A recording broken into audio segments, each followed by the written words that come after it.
Hi friends, అందరికీ నమస్కారం. నేను మీ Kiran Kumar. Welcome to Kiran's journey channel. So friends, ఈరోజు మనం ఎక్స్ప్లోర్ చేయబోయేది సిరువపురి మురుగన్ టెంపుల్ అనమాట. సో ఈ ఆలయానికి ప్రత్యేకంగా 1500 ఏళ్ల నాటి చరిత్ర ఉందంట.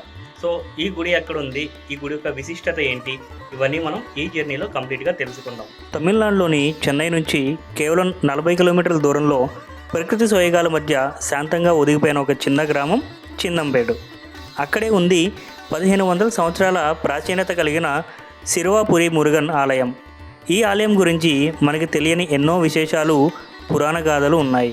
ఇక ఆలయ చరిత్ర ఈ విధంగా ఉంది. సిరువాపురి అనే పేరు శ్రీపురం నుండి కాలక్రమేణా మారిపోయింది. చారిత్రకంగా ఈ స్థలం రామాయణంలోనూ ప్రస్తావించబడింది. ఇక్కడే రాముడి కుమారులు లవకుశులు నివసించారని, రాముడు తన పిల్లలను తెలియకుండానే వారితో యుద్ధం చేసిన ప్రదేశం ఇదేనని కథనాలున్నాయి. ఈ ఆలయం చోళుల కాలంలో నిర్మించబడినట్లు నమ్మకం. అప్పటి శిల్పకళ, వాస్తుశాస్త్రానికి ఇదొక గొప్ప ఉదాహరణ. ఇక్కడి మురుగన్ విగ్రహం బాలరూపంలో దర్శనమిస్తారు. ఒక చిన్నవాడిలా కనిపిస్తూ కానీ విశేష శక్తులతో ఉన్నట్టు అనిపించే ఆరాధ్య స్వరూపం ఈ శ్రీ బాలసుబ్రహ్మణ్య స్వామి గుడి. మనం ఇప్పుడు ఇక్కడ దేవతలు మరియు ఆలయ విశేషాలు తెలుసుకుందాం. ఇక్కడ ప్రధాన దేవుడు శ్రీ బాలసుబ్రహ్మణ్య స్వామి. ఆయన వాహనమైన నెమలి నిజమైన మరకతరత్నంతో తయారు చేసిన ఒక అద్భుత కళాఖండం. విగ్రహం చూసిన ప్రతి ఒక్క భక్తునికి భక్తిభావం అనేది ఖచ్చితంగా ఇక్కడ పుడుతుంది. ఇక్కడ మునీశ్వరులు, మరకత వినాయకుడు, భైరవస్వామి, నాగదేవతలు, నవగ్రహాలు మరియు సూర్యనారాయణ స్వామిని మనం ఇక్కడ దర్శించుకోవచ్చు. ఈ ఆలయంలో ఉన్న మరో విశేషం, స్వామివారి చెవిలో భక్తులు తమ కోరికలు చెప్పుకుంటారు. అప్పుడు స్వామి ఆ కోరికను ఆలకిస్తాడని ఒక ప్రగాఢ నమ్మకం. చాలామంది కోరికలు తీరిన తర్వాత తిరిగి వచ్చి వారి మొక్కుబడులు చెల్లించుకునే ఒక సాంప్రదాయం అయితే ఇక్కడ విశిష్టంగా ఉంది. ఇకపోతే ఈ ప్రదేశానికి పురాణ గాథలోని సంబంధం ఏంటో తెలుసుకుందాం. ఈ ఆలయం రామాయణ గాథలకు సంబంధించినదని చెప్పాము కదా. మరింత వివరంగా చూస్తే శ్రీరాములు వారు లవకుశలతో యుద్ధం చేసిన ప్రదేశమే ఈ సిరువాపురి.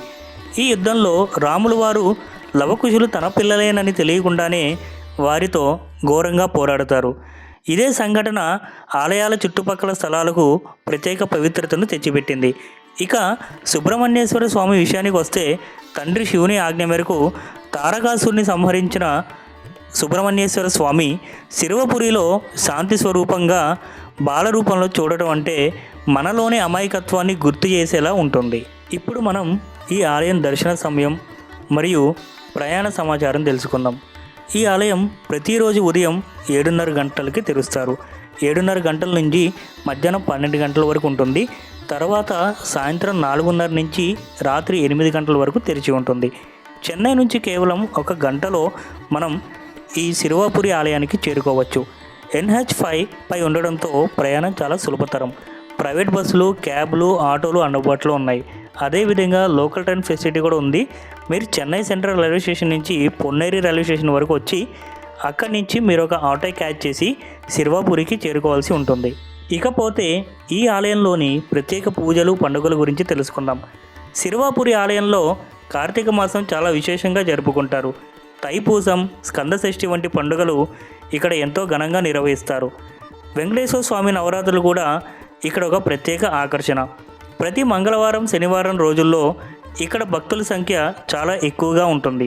ప్రత్యేకంగా శివరాత్రి మరియు పౌర్ణమి రోజుల్లో ఆలయం భక్తులతో కిటకిటలాడిపోతుంది. ఈ సిరువాపురి ఆలయానికి వెళ్ళేటప్పుడు ఉదయం పూజా సమయంలో వెళ్ళటం చాలా ఉత్తమం. స్వామివారి అభిషేకం చూసే అనుభూతి మర్చిపోలేనిది. ఇక్కడికి వచ్చే భక్తులు చెప్పే ఒక కామన్ అనుభవం స్వామివారి ముఖంలో కనిపించే చిరునవ్వు.